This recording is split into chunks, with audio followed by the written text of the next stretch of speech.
టెక్నాలజీకి పరిశోధనలకు ఇన్నోవేషన్ కు ప్రతిష్టాత్మకంగా నిలిచిన విద్యా సంస్థ ఏదైనా ఉందా అంటే హైదరాబాద్ జేఎన్టీయూ అని టక్కని చెప్పొచ్చు. కానీ ఇదే క్యాంపస్ లో ఇప్పుడు ఓ గెస్ట్ ఫ్యాకల్టీపై ఉద్యోగం నుండి తీసివేస్తారని చెప్పి బెదిరింపులకు బ్లాక్ మెయిల్ కు పాల్పడుతూ ఓ కీచక ప్రొఫెసర్ తన కామ వాంఛనను తీర్చుకున్న ఘటన ఇప్పుడు సంచలనంగా మారింది. ఈ తతంగం చాలా రోజులుగా కొనసాగుతున్న కీచకుడి వేధింపులు ఎక్కువ కావడంతో బాధితురాలు పోలీస్ స్టేషన్ లో ఫిర్యాదు చేయడంతో వెలుగులోకి వచ్చింది. గెస్ట్ ఫ్యాకల్టీగా పనిచేస్తున్న మహిళకు మార్గదర్శకుడై ఉండాల్సింది పోయి లైంగిక దాడికి పాల్పడినట్లు ఆరోపణలు రావడం కలకలం సృష్టిస్తోంది. తాజాగా బాధితురాలు చేసిన ఫిర్యాదుతో కేపీహెచ్పీ పోలీసులు నిందితుని అరెస్ట్ చేసి రిమాండ్కు తరలించారు. గడప దాటితే భద్రత, ప్రొఫెసర్ ఛాంబర్లోకి వెళ్తే విశ్వాసం, కానీ ఇవే రెండింటి నమ్మకం పోయిన కేసు ఇది. కీచక ప్రొఫెసర్ బాధితురాలిని ఉద్యోగం నుంచి తొలగిస్తారని బెదిరింపులకు గురిచేశాడు. తాము ఒకే సామాజిక వర్గానికి చెందిన వారమని నమ్మించిన కీచక ప్రొఫెసర్ గెస్ట్ ఫ్యాకల్టీపై పలుమార్లు అత్యాచారానికి పాల్పడ్డాడని బాధితురాలు చెప్తోంది. పని పేరుతో అర్ధరాత్రి వరకు తనతోనే ఉంచిన ప్రొఫెసర్ ప్రవర్తన ఆమె వైవాహిక జీవితానికే బీటలు వేసింది. పని పేరుతో అర్ధరాత్రి వరకు తనతోనే ఉంచుకోవడంతో బాధితురాలి వైవాహిక జీవితంలో కలతలు రేగాయి. దీంతో భర్తకు దూరంగా ఆమె ఒంటరిగా జీవించడం ప్రారంభించింది.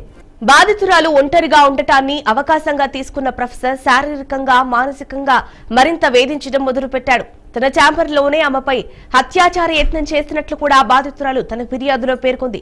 రోజు రోజుకు వేధింపులు ఎక్కువ కావడంతో తీవ్ర మానసిక వేదనకు గురైన ఆమె ధైర్యం చేసి పోలీసులను ఆశ్రయించింది. ఎంతో పేరుగాంచిన జేఎన్టీయూ ఇప్పుడు భద్రతపై ప్రశ్నలకు అడ్డాగా మారింది.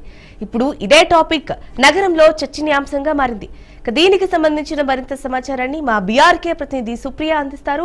చెప్పండి సుప్రియ, అంశానికి సంబంధించిన అప్డేట్ ఏంటి?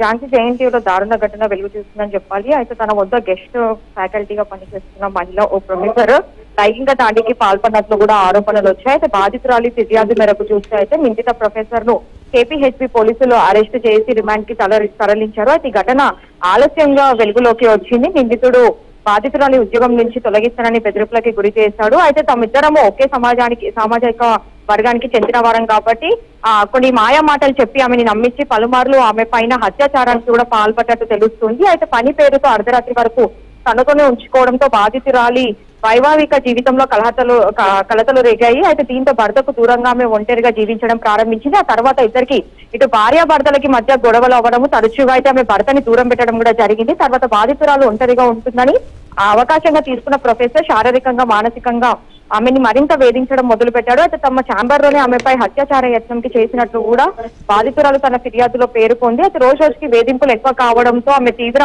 మానసిక వేదనకు గురై ఆమె ధైర్యం చేసి పోలీసులని ఆశ్రయించింది. అయితే మొదటి నుంచి ఇది జరుగుతున్నప్పటికీ కూడా ఆమె భయపడి అసలు ఇటు పోలీసులు అవ్వచ్చు, లేదంటే కాలేజ్ కి సంబంధించిన ఫ్యాకల్టీ వరకు కూడా ఆమె తీసుకొచ్చిన పరిస్థితి అయితే కనిపించలేదు. కానీ ఇప్పుడు లాస్ట్ అది పీక్ స్టేజ్ వరకు వచ్చే వరకు మాత్రం ఆమె పోలీసులు ఏదేమైనప్పటికీ కూడా ప్రతిష్టాత్మక విశ్వవిద్యాలయంలో జరిగిన ఈ ఘటన ఇటు విద్యార్థులు, సిబ్బందికి తీవ్ర ఆందోళన వ్యక్తం చేస్తున్నారు. అంటే ఫ్యాకల్టీ పైన ఇలా జరగడంతో ఎంతో మంది స్టూడెంట్స్ అక్కడ చదువుకుంటూ ఉంటారు. వాళ్ళకంటే కూడా ఈ స్టూడెంట్స్ కి సంబంధించి కూడా ఇలాంటి ఒక సేఫ్ లేదని చెప్పి కూడా ఇటు ప్రొటెక్షన్ లేదని చెప్పి కూడా ఇటు ఆందోళన అయితే చేస్తూ ఉన్నారు. అయితే నిందితుడిని కఠినంగా శిక్షించి ఇలాంటి ఘటనలు మళ్ళీ జరగకుండా చూడాలని చెప్పి వారు డిమాండ్ చేస్తున్నారు. ఈ